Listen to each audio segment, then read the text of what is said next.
Hello and welcome to Zig Project.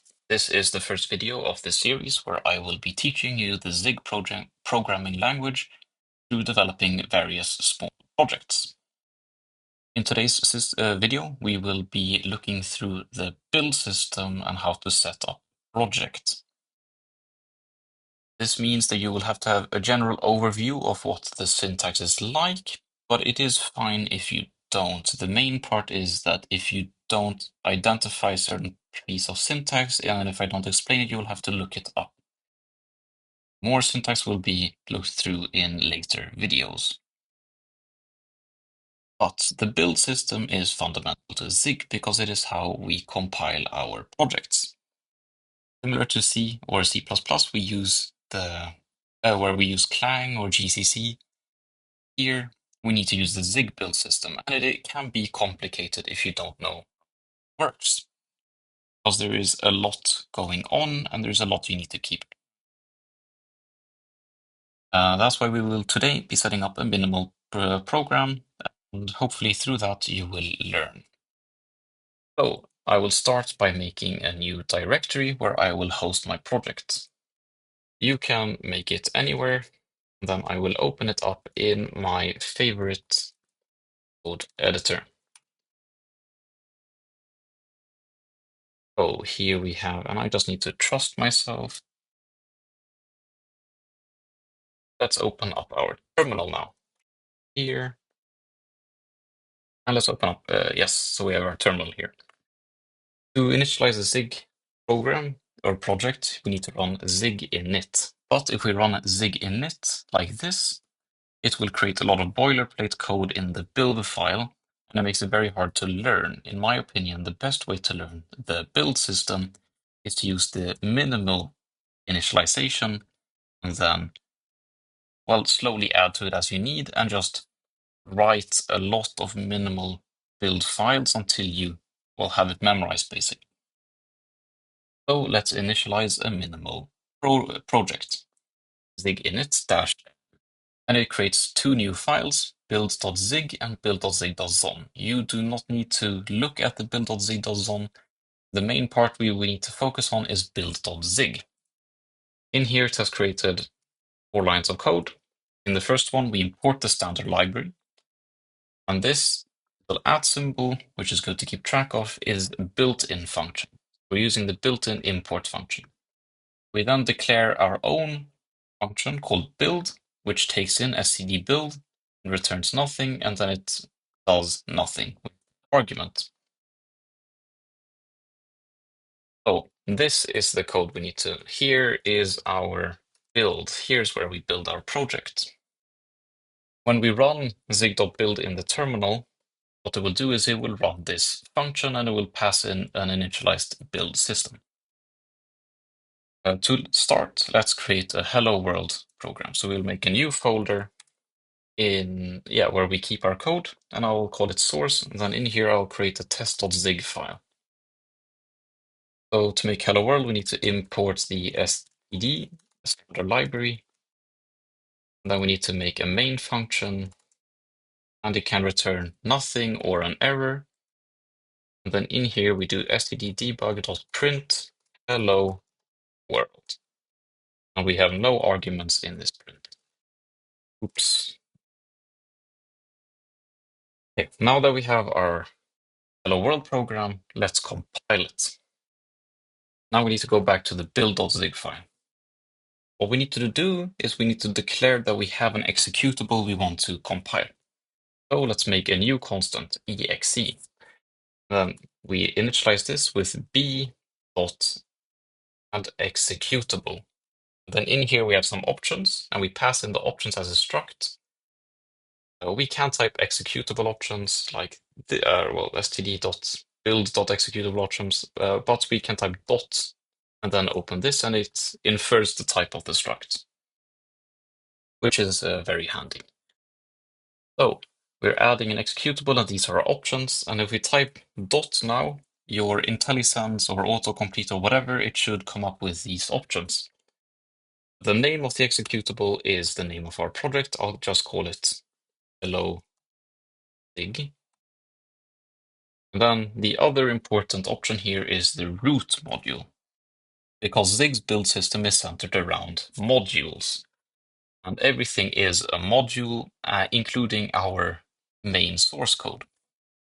So the root module is going to be it's basically our source folder. This is the code we want to compile. This is our code. So we'll create a new module with b.create module.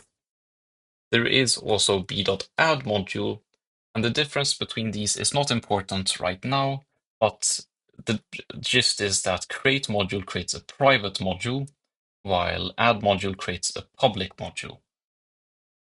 And this makes a difference if you're building a library which you're going to share with others. Again, for now, this doesn't matter. We will make a private module using create module. Again, we infer the type of the struct, then we open it up. And I place a comma here. If you don't place a comma after this, then the Zig formatting will make it unreadable. So place a comma here after our last argument. Let's open up our options again, and let's check what we have. The important one here is a root source file. This tells Zig where this module starts. Where is the main file of this module? Let's do root source file. And when we pass in path to these options in the build system, we always need to wrap it in b.path. This is very important, otherwise the code will complain. So root source file is b.path source / test.zig. We are almost done, but we still have one problem. This exe is not used anywhere, because we have only created the executable, but we haven't installed it yet. So now we're going to tell the build system to install our artifact. And then we see here the exe is of type compile, and the install artifact takes in a compile. So let's pass in our exe.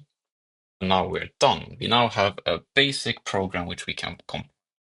If we now run zig build, we'll see that it's working, it's computing, and we got an error. Let's see here.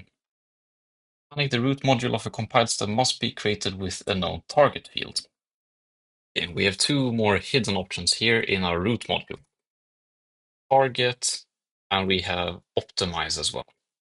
This tells Zig what platform we're trying to compile for and what it should optimize. To get these options, like a standard option here, we just want to run Zig build, we don't want to pass in anything like that. Then we can go in here at the top and we can create two new constants, const target and const optimize. Then we can set target equal to b.target. If we type target here, we get standard target options. We pass in, it has some configuration, but we don't care about the configuration, so we just pass in an empty struct. And then we do the same for optimize, b.standard optimize option. And this just does what Zig thinks is good. So for targets, it will, for example, compile for OS X for me, or if you're on Windows, it will figure out that, oh, you should compile for Windows. And then we pass these into our create module. So target equals, and then we pass in our targets, and then optimize equals, and we pass in our optimize. Now, if we try again, should not complain anymore. Okay, compiling, and yes, we have a successful compilation. The compiled object gets put in a folder called zig out. If we open this folder up, then we have another folder called bin, and then in here we have hello.zig. Now we can execute this by typing /zig out bin, and then our executable. And if you're on Windows, you type .exe. If we run this now, we get hello world. This might seem scary, but you just need to write this a few times. You can, when you're making a new project, try doing it blindly. If you forget something, go back to an old project, reference that, go back to your new project, and then again try to write blindly. This will make sense eventually. Before we end this video, I'm gonna show a common project setup for when you're developing a library, basically, some sort of tool. What we want to do is that we have our library in the source folder, and then maybe we want to test our project with a test. I'm going to make a new test folder, and I'm going to put our test.zig into this folder instead. Then let's make a new library and let's call it galva.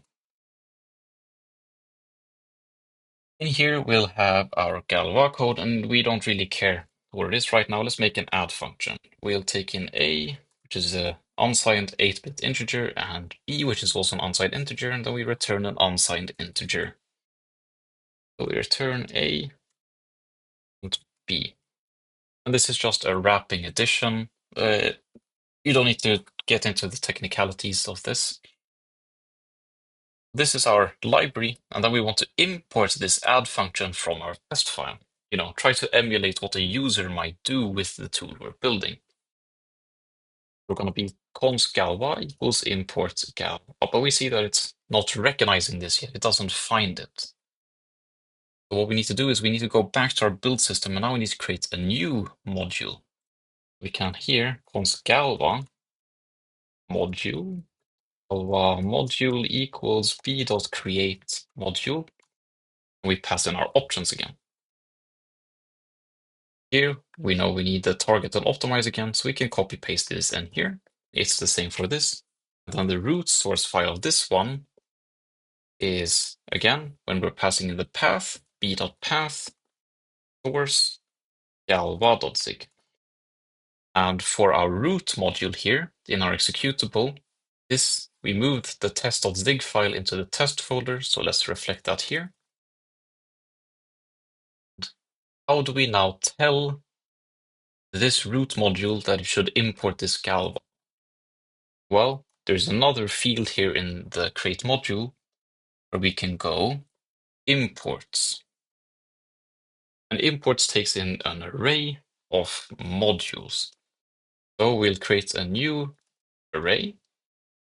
Again, this syntax is a bit strange at first, but here we initialize an array with an inferred type. And then this array takes in structs, which, well, contain some data. And they contain a name field. So the name of our import is galva, and then it takes in the module. Module equals galva module. So we're creating an array of modules, and then we're telling the import, or we're creating an array of imports actually. And then the import is of name galva, and it imports the module galva module, which we defined here. If we now try building this, it should not complain. Yes. Now if we go back to our test file, galva equals at import. Well, it still doesn't realize that we have this, but we can still try it. So let's see. Let's do 3 plus 4. Let's print out 3 plus 4 equals. Then we'll format our print here with these curly braces, passing in galva.add 3, 4. We can format this a bit nicer. Here, zig build. And we see here, even that Visual Studio Code IntelliSense hasn't really caught up yet. We see that the zig build system realizes that galva add is a valid function. And if we run our executable again, we get 3 plus 4 equals. If I relaunch my Visual Studio Code, it will reload the IntelliSense, and now it realizes that galva import here has an add function. And we can add more functions. We can add a sub function, returns the opposite. Then we could do another print here. And now hopefully the build system has, or the IntelliSense realizes, and yes, it does. Here, big build. can run it. We forgot to make a new line here at the end of these. Here, dig build. Yeah, then So this is the basic project structure, which can be used for a lot of projects where you're making a library and you need to test how a user might use these. And these are the fundamentals again of the build system. So let's just go through this build file one more time. And again, it will get less scary the more times you have to write it. So make a lot of small projects, split them into libraries, small libraries. Just write this build file a lot of time, and it will make sense eventually. Let's go through it. We have our target and optimize, which we get from the build system. We just say, well, use what you think makes sense. Standard target options, standard optimize options. We put them into these variables. Then we have our executable here, which we tell the build system, add a new executable. I want to compile it with the name hello zig, and then the root module, which you start running the code from, which is the main code I am writing, is this new module which I'm creating, which loads the root source file where the code, my library starts from this test with this path, e.path, zig. And I want you to compile this root module for this target, which we got here, and optimize it for these optimization options. Then I tell you to import this. So here we have an array imports. One of our imports is the one we defined here, our Galva module. We create a new module, again, root source file. Where does this module start from? Where's the main file of this module? This is the b.path, where's Galva zig, with standard target options, standard optimize options, and then we just tell the import here, okay, import this, and the name I want to import it from in my test file is Galva, and this is the module. And then when we've created our executable, we tell it, please install my executable onto my system. That has been the Zig build system fundamentals. And next time we will be going through more syntax now that we can set up our projects and try to write our first little projects. Thank you for watching and see you next time.